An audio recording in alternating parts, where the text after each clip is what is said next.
토트넘이 이제 솔랑키가 복귀를 하면서 솔랑키와 손흥민의 조합을 다시금 볼 수가 있는 상황인데, 일단 1라운드에 솔랑키가 나왔을 때 손흥민의 움직임이 어느 정도는 좀 더 살아나기도 하고요. 그래서 솔랑키가 토트넘에 가져다주는 이점들이 꽤나 많았었거든요. 일단 1번으로는 레스터 시티전이었기 때문에 레스터 시티가 수비 라인을 약간 내리고 밀집 수비를 펼칠 때가 많았죠. 근데 이제 여기서 이제 손흥민 선수가 아무래도 이 박스 안에서 원톱으로 뛸 때와 솔랑키가 있을 때는 확실히 공격 방식 자체가 좀 달라지거든요. 그러니까 예를 들면 뭐 손흥민 선수가 원톱으로 있다 라고 했을 때는 토트넘이 밀집 수비를 무너뜨리기 위해서 여러 가지 단계를 거치게 됩니다. 예를 들면 우독이라던가 포로가 일단 가운데로 좀 들어오고요. 가운데로 들어오면서 수비를 중앙에 쏠리게끔 만들고, 이때 오른쪽 왼쪽에 측면 공격수들이 넓게 위치하죠. 그러면 이 공간을 노려서 사실 토트넘이 측면으로 먼저 패스를 보내주고, 그러면 수비가 끌려 나갈 때 이 공간으로 올라와 있는 포로 같은 풀백이 침투, 그러면 수비가 한 명 더 끌려 나가면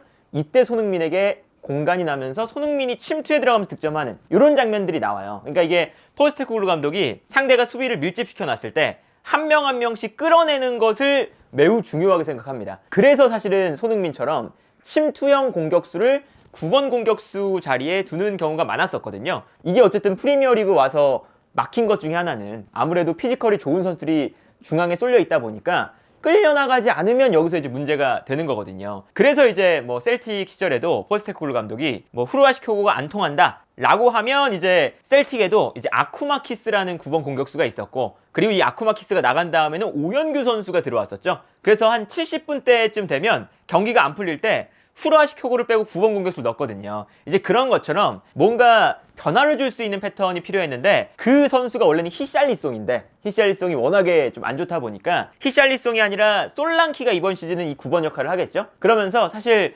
포스테코글루 감독이 온 다음에 이제 케인이 떠나면서 9번 공격수의 역할, 피지컬적으로 박스 안에서 싸워줄 수 있는 역할을 솔랑키가 할 겁니다. 그러니까 토트넘 입장에서는 조금 더 편안하게 크로스를 올릴 수가 있게 되는 거죠.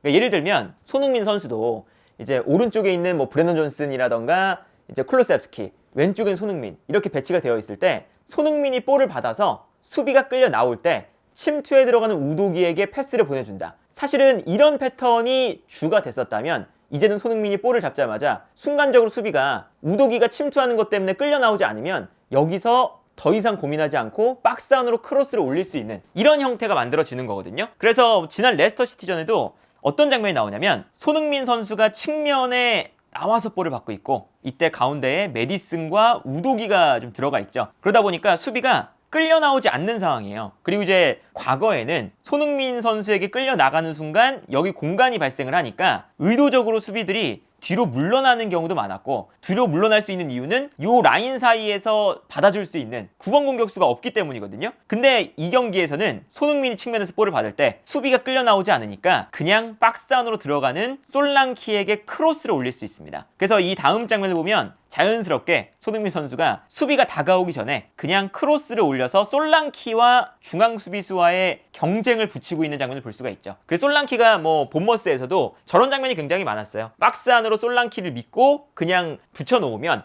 안쪽에서 솔랑키가 머리에 맞춰서 득점을 하는 이런 장면들이 많이 나왔었기 때문에 애초에 이런 장면들을 만들기 위해 솔랑키를 데려온 거거든요. 그래서 토트넘이 보완되는 지점 중에 하나가 또 코너킥이나 세트피스 상황이죠. 이 장면을 보시면 코너킥을 올릴 때 짧게 보내주고 여기서 이제 포로가 뒤에 있는 손흥민에게 다시 보내줍니다. 그럼 손흥민이 볼을 잡아서 뒤로 돌아 뛰어가는 솔랑키에게 크로스를 올려주고 있죠. 솔랑키가 이제 침투에 들어가는 움직임이 좋은 선수라서 박스 안으로 들어가면서 손흥민의 크로스의 타이밍에 맞춰서 적절하게 침투를 하고요. 여기서 머리에 맞추는 데까지 성공을 해요. 이게 결정적인 이제 슈팅 찬스까지 이어지는 장면을 볼 수가 있었는데, 솔랑키가 이제 가운데 있다는 건 뭐 프리미어리그 내에서도 지난 시즌을 봤을 때 상대 수비수와 경합을 해서 제공권 싸움에 분명한 승리를 가져갈 수 있는 9번 공격수 중에 하나로 평가를 받았기 때문에 이제 토트넘이 이러한 공격 방식이 가능하다. 그리고 이거는 이제 뭐 손흥민뿐만 아니라 오른쪽에 있는 포로에게도 적용되는 말입니다. 포로가 기본적으로는 킥이 좋은 선수이기 때문에 토트넘의 코너킥을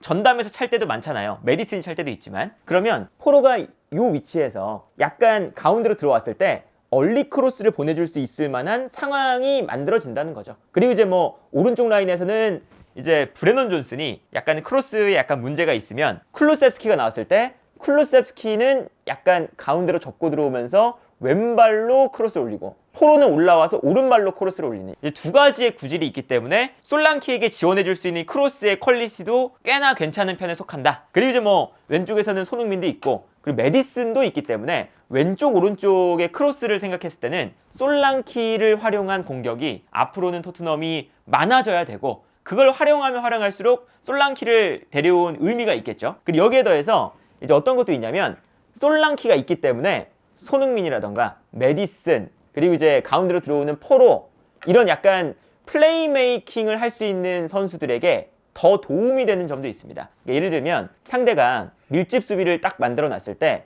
여기서 이제 그 손흥민 선수가 원톱으로 기용되면 잘하는 것 중에 하나가 뒷공간으로 침투해 들어가면서 수비를 뒤로 물러나게 만들면 이 안쪽에 공간이 생긴다라는 거였어요. 그런데 상대 수비가 아예 내려가 버리면 손흥민 선수가 뛰어 들어갈 만한 공간이 없으니까 여기서 이제 아무리 손흥민 선수가 뛰어 들어가도 이 안쪽에서 공간을 만들기가 힘들었거든요. 그런데 솔랑키가 온다면 토트넘에 해리 케인이 있을 때와 마찬가지로 단순하게 솔랑키에게 붙여주고 솔랑키가 볼을 받아서 버티는 동안 메디슨, 손흥민 혹은 뭐 포로, 쿨루셉스키 이런 선수들이 이선 자원들이 안쪽으로 들어오면서 리턴 패스를 받을 수 있는 상황들이 만들어집니다. 이게 실제로 레스터 시티전에 상당 부분 구현이 됐었거든요. 이 장면 보시면 손흥민 선수가 측면에서 볼을 받고 있는데 솔랑키가 일단은 앞으로 올라가고 있습니다. 구원 공격수가 이렇게 움직여주니까 수비가 솔랑키를 막는 동안 이 앞 공간이 열리게 되고 이 공간으로 메디슨이 침투해 들어가는 모습을 볼 수가 있었고요. 이 장면도 보면 여기서 이번에는 메디슨이 측면으로 나오고 손흥민이 가운데로 들어가 있는 상황이에요. 근데 여기서 솔랑키가 안쪽에 있다 보니까 메디슨이 볼을 잡는 순간 레스터시티의 수비가 순간적으로 제공권에 대비를 하기 시작합니다. 특히나 이 중앙 지역에 있었던 중앙 수비수 2명이 솔랑키를 견제를 하고 있죠. 근데 이때 메디슨이 측면에서 볼을 받는 순간 2명의 선수가 순간적으로 메디슨에게 시선이 뺏겼는데 이때 손흥민이 가운데로 침투를 하는 거죠.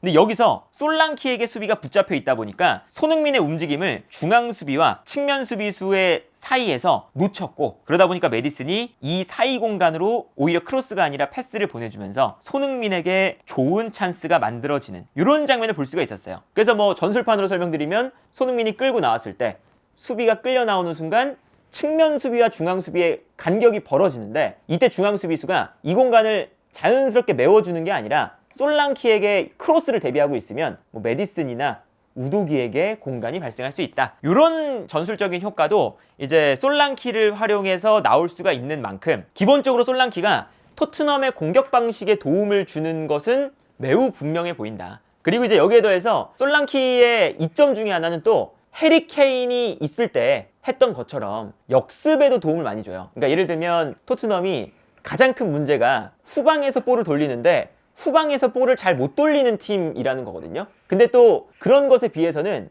포스테코글루 감독이 원하는 게 상대를 끌어당겨서 짧은 패스를 주고받다가 상대가 전방 압박을 하러 올라오면 이때 뒷공간으로 손흥민 같은 선수가 뛰어간다. 이걸 이제 원하고 있는데 손흥민이 아무리 뛰어가도 사실은 뒤에서 풀어나오지 못하면 무용지물인 거잖아요. 근데 이제 특히나 메디슨 같은 선수가 한번 막혀버리면 토트넘이 뒤에 있는 선수들이 탈압박에 그렇게까지 강점이 있는 선수가 없고 그리고 포스테코글루 감독이 후방에서 뭔가 탈압박하는 패턴을 잘 만드는 편도 아니에요. 그런데 토트넘이 전통적으로 역습을 잘하는 팀으로 불렸던 이유는 뭐냐?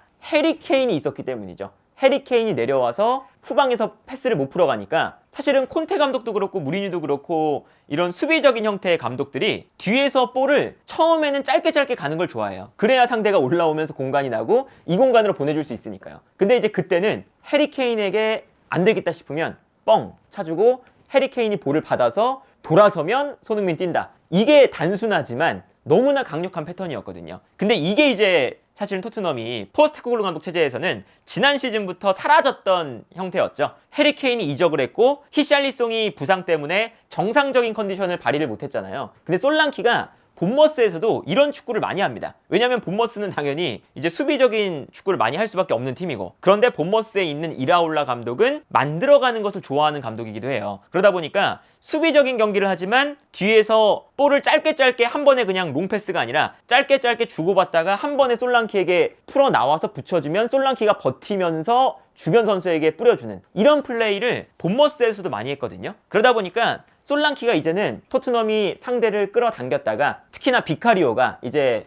짧은 패스나 이런 것에는 장점이 없잖아요. 그러면 무리하게 짧은 패스를 주는 게 아니라 솔랑키에게 한 번에 패스를 보내주고, 솔랑키가 여기서 버티면서 돌아섰을 때 손흥민이 뛴다. 혹은 뭐 오른쪽에서 브레넌 존슨이, 이럴 때는 또 브레넌 존슨이 수혜를 받을 수가 있거든요. 존슨의 스피드가 워낙에 빠르니까 공간이 나올 때 뛴다. 요게 이제 되면 사실은 토트넘이 그동안 이제 해리 케인이 떠난 이후에 보기 어려웠던 측면 공격수들의 스피드를 살리는 역습을 볼 수가 있을 수도 있다. 그리고 이제 여기서 솔랑키가 뭐 해리 케인이 아니기 때문에 받아서 돌아선 다음에 손흥민에게 레이저 같은 스루 패스를 딱 찔러준다. 이거는 기대하기 좀 어려울 수도 있어요. 그러면 데스크 라인이 있을 때 좋았던 건 뭐냐면, 해리 케인이 볼을 잡았을 때 돌아서서 패스를 줄 수도 있지만, 해리 케인이 예를 들면 수비를 당하고 있다. 이제 여기서 해리 케인이 도저히 돌아설 수 없다 라고 하면, 해리 케인이 압박을 당할 때 후방에서 에릭센이 올라오거든요. 그럼 해리 케인은 받아서 떨어뜨려주기만 하면 에릭센이 뛰어가는 손흥민에게 찔러주는 이런 형태가 한번 거쳐서도 나왔거든요. 그래서 데스크라인이 위협적인 조합이었던 건데, 여기서 그 역할을 할 수 있는 선수가 이제 메디슨이 있죠. 그러다 보니까 메디슨도 이제 아마 솔랑키의 수혜를 받을 수 있는 게, 후방에서 이제 볼이 올라올 때 등을 지면서 내려와서 볼을 받고 돌아서는 게 메디슨의 역할이었어요. 근데 메디슨이 지난 시즌 초반 이후부터는 너무 강하게 압박을 받기 시작하니까 메디슨을 거쳐가지 않으면 탈압박이 잘 안 되는 팀이거든요. 그래서 메디슨이 진짜 거친 압박을 많이 당했는데, 솔랑키가 존재한다면 솔랑키에게 패스가 넘어가고 메디슨은 본인이 등을 지는 게 아니라 앞을 보면서 달려나갈 수가 있죠. 그러면 솔랑키가 볼을 받아서 떨어뜨려줄 때 메디슨이 앞을 바라보면서 뛰어나가는 손흥민이나 존슨, 뭐 오도베르 혹은 클루세프스키, 이 선수들에게 패스를 찔러주면서, 요 패스만큼은 사실 메디슨이 가진 장점이다 보니까 분명히 좋은 패스를 뿌려줄 수 있다. 그래서 토트넘이 사실은 이번 시즌 시작한 다음에 레스터 시티전과 뉴캐슬전, 사실은 에버튼전을 제외하면 두 경기가 매우 좀 안 좋았던 흐름이었거든요. 특히나 솔랑키가 1라운드만 하고 빠졌기 때문에 뉴캐슬전 경기를 보면 9번 공격수의 필요성이 확실하게 드러났던 경기였어요. 그러다 보니까 이제 뉴캐슬전이 약간 좀 안 좋은 흐름으로 전환되나 싶었는데, 솔랑키가 복귀를 하다 보니까, 솔랑키가 복귀했을 때 이제부터 어떤 경기를 보여주느냐, 솔랑키를 활용해서 손흥민을 극대화시키고 메디슨을 극대화시키고 혹은 뭐 클루세프스키, 존슨, 오도베르 같은 선수를 극대화시킬 수 있는 이런 요소들이 조금 더 추가가 된다면 토트넘이 리그에서 조금 더 경쟁력을 갖춘 모습들을 보여줄 수 있지 않을까라는 생각이 들고요. 기본적으로 이 솔랑키를 토트넘이 큰 금액을 주고 데려왔기 때문에 이제 이번 시즌의 사실은 운명 자체가 솔랑키의 활약 여부에 달려있다고 해도 과언이 아니거든요. 1,000억 정도로 썼으니까 1,000억을 투입한 선수가 활약을 잘 해줘야 토트넘이 이번 시즌 챔피언스리그 진출권을 따내느냐 못 따내느냐, 요 이제 갈림길에 서 있기 때문에 당분간 솔랑키의 활약이 토트넘에서는 가장 중요하지 않을까 싶네요.